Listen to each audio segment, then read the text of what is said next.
जी students, तो इस video में हम बात करेंगे नेटिव एंड्रॉयड एप्लीकेशंस की।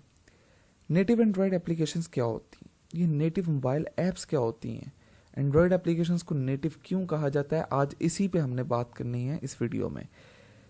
एंड्रॉयड एप्लीकेशंस को हम नेटिव इसलिए कहते हैं क्योंकि नेटिव मोबाइल ऐप्स वो होती हैं जो कि सिंगल प्लेटफॉर्म को यूज़ करके बनाई जाती हैं, जैसे कि एंड्रॉयड और iOS ऐप्स।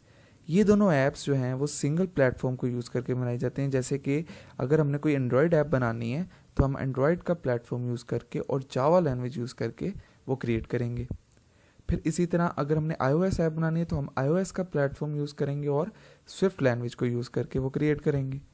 अब एंड्रॉयड की एप्लीकेशन iOS पर नहीं चल सकेगी और iOS की एंड्रॉयड पर नहीं चल सकेगी। तो ये सिंगल प्लेटफॉर्म एप्लीकेशन जो होती हैं इनको हम कहते हैं native applications, native mobile apps. इनका एक नुकसान होता है, वो यही होता है कि अगर हमें दोनों प्लेटफॉर्म्स के लिए एप्लीकेशन चाहिए तो हमें अलग-अलग से क्रिएट करनी पड़ेगी, जो कि हमारे लिए एक्सपेंसिव हो जाएगा। इनके अलावा जो ऐप्स होती हैं वो होती हैं हाइब्रिड ऐप्स और वेब ऐप्स। हाइब्रिड ऐप्स वो होती हैं जो कि मल्टीपल प्लेटफॉर्म के लिए बनाई जाती हैं, कि एक ही बार बनाई गई हो और वो iOS पर भी चले और एंड्रॉयड पर भी चले। ठीक है, जैसे कि एग्जांपल हम लेते हैं, एग्जांपल फेसबुक ऐप।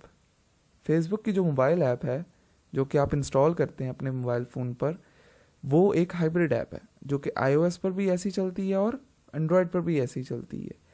फिर आती है हमारे पास web apps. Web apps actual में इंस्टॉल नहीं होती हमारी डिवाइस पे। ये वो ऐप्स होती हैं जो कि हमारे ब्राउज़र पर चलती हैं, हम ब्राउज़र में ओपन करते हैं। ठीक है, जैसे अगर फेसबुक की बात करें, फेसबुक की एक हाइब्रिड ऐप भी है जो कि हमारे मोबाइल फ़ोन्स पे होती है और एक वेब ऐप भी है जो कि हमारे ब्राउज़र पर रन होती है। ठीक है, ये इंस्टॉल नहीं होती, ये हमारे ब्राउज़र पर रहते हुए जो है वो काम करते हैं और ये भी मल्टीपल प्लेटफॉर्म्स के लिए होती है।